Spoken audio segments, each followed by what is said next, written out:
A new era at Hoover High School. Julie Mitchell here in studio, joined by the new head coach of the Hoover Buccaneers, Chip English. First off, Coach, congratulations. Appreciate it, and thank you for having me in studio. It's always nice to get to visit around. Thanks so much for coming in. I'll start first here. You had your introductory press conference the other day. You spoke there about the people, the community, the players. I just first want to ask, when you got the interim tag off, became the permanent head coach, what was that feeling? What does it mean to have this team, this community believe in you? Well, it's huge to not only have the team, but the administration, the community believe in me and my vision for the program and what we want to do as an entire school and program. But the big thing is, even when I was interim, and had that tag on me, the big thing for me was I was running it as if I was going to be here for the next 15 years. What I was trying to do, develop the kids and work through some things, that was as if I was going to be here. So having the interim tag removed is amazing, and it's an incredible opportunity that I've been afforded.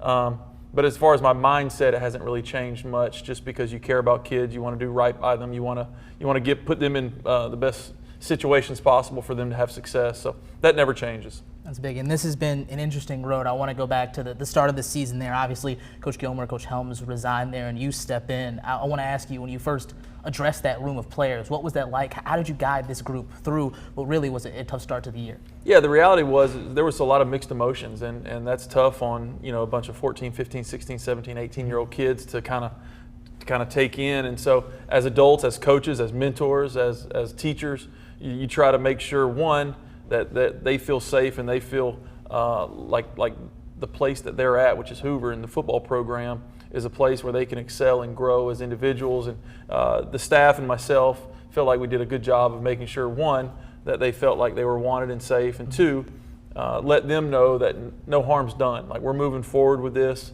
Our goals don't change just because of adversity. And so they did a great job responding to that each and every day. We were incredibly busy during the month of August. I think we went 23 days with no days off with Buck Fan Day, and then we flew down to Miami for our big opener. So the guys were really, really focused, and can't be more proud of them for what they were able to accomplish, even when some would say was the odds were against us.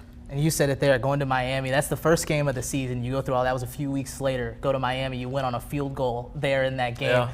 That first win, what did that feel like? How much was a catalyst for the rest of the season? It was huge, because we beat a really good Western team down there, and can't say enough about the showcase that we were down, and it really felt like a bowl game. So the guys we flew down about 3 days early and got to do local attractions and eat and do all these things. And so it was really incredible experience for the guys, for one, and then two, coming back with a big win against a really good football team in Florida. It really catapulted us into the season, and it allowed us to get ready. Now, it was a short week. It was a short turnaround coming back, flying all day on Sunday, and then having to prepare for a short week against Spain Park. But overall, it was a great experience, and our guys really felt like, hey, we just beat a really good football team. We can do this, and it kind of gave them confidence moving forward. Now, you're not new to this. You've done this before, been head coach before, but that game there, obviously, you come in with the interim, and you're going in that first game. To get a win there, how big was that for you going forward for the rest of the season in terms of, let's do this, let's hit the road running, and let's do something here? Well, it allowed the players to have confidence in me and in the staff, ultimately. To say that there wasn't some doubt or some question, I mean, people would be lying, because the reality is nobody knew what was going to happen. Nobody knew how this thing was going to play out. And so, all I know how to do is work, and my staff did a great job in putting a plan together and getting those guys ready. And so to come back with a win, it kind of let us take a deep breath and understand, like, hey, we're okay, let's move forward. And it was big. It went on throughout the rest of the season. Yeah. 10-3, a region title, semifinal playoff appearance.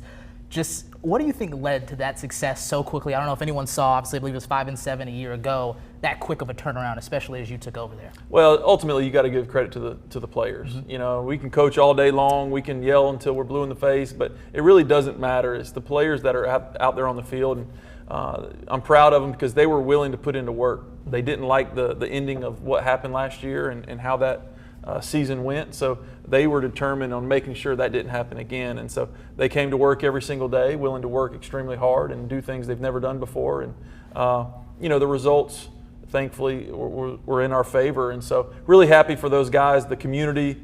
Our attendance this year shot through the roof with alumni and support groups. And so really happy to get for the players to get where they felt like they belonged at Hoover and they belonged with that name. And because Hoover is the most storied program in the state without a doubt, and so to live up to our expectations and make sure that we were playing for championships was huge. I want to get into those expectations, but I want to start first with this, because I think at your introduction throughout the season when we talked to you, you focused a lot on the players and building them as players on the field and off. As you look to do that now as the head coach, how do you go about doing that, instilling those values? What does that look like to you? Well, it's huge because, when I took over in August, we were having to do so much game prep. A lot of the off-season or a lot of the off-field stuff, I don't want to say got overlooked, but we just had to make sure our focus was preparing those guys and getting them ready to play. So having an off-season, having a winter and a spring and a summer to be able to do that, there's many things that we want to be able to do. And one, that's building a staff and making sure that those guys have the coaching that they need to be successful and grow as players. And so that starts with a strength staff, that starts with coordinators and so on and so forth. So, we're going to have a full off season. They're going to be busy, and there's no doubt in my mind that those guys are willing to work hard to make sure we have an even better year next year. As you go through that full off season for you, what does a Hoover team look like under you? How would you define what you want to build this program, build this culture as? Yeah, well, one, we're going to be smart, fast, physical players, and football is very, very simple. But doing the simple things consistently is very, very difficult. And so what we have to do is make sure we show up every day, we're willing to be open-minded and make sure we're working to be uncomfortable. Because when you're uncomfortable, you have growth. And that's what we got to make sure we're focused on. And I know the coaching staff and the players are willing to do that. We have to be consistent in our approach and making sure we're getting better and better each and every day. And so, I tell the guys all the time, other people practice. Other people lift in the off season. It's how we do that and how our approach to that is. And they've taken that to heart, and they're willing to put in the work. My last one for you is, you said Hoover has a lot of high expectations, a big goal.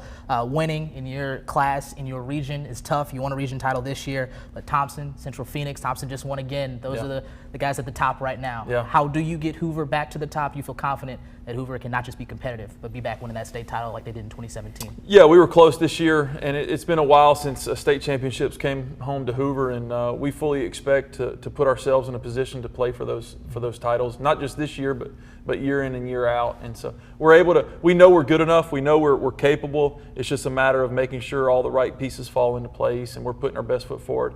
At the end of the day, those late round games, the third round and the state championship, everybody in those games are incredible. Not just good teams. We're talking about nationally ranked teams. So it's not just good enough to have good regular season. You have to make sure you're playing your best ball in the postseason. And obviously getting better each day affords us the opportunity to do that late in the year. I love it. Well, again, Coach, I appreciate you for joining me. Yeah.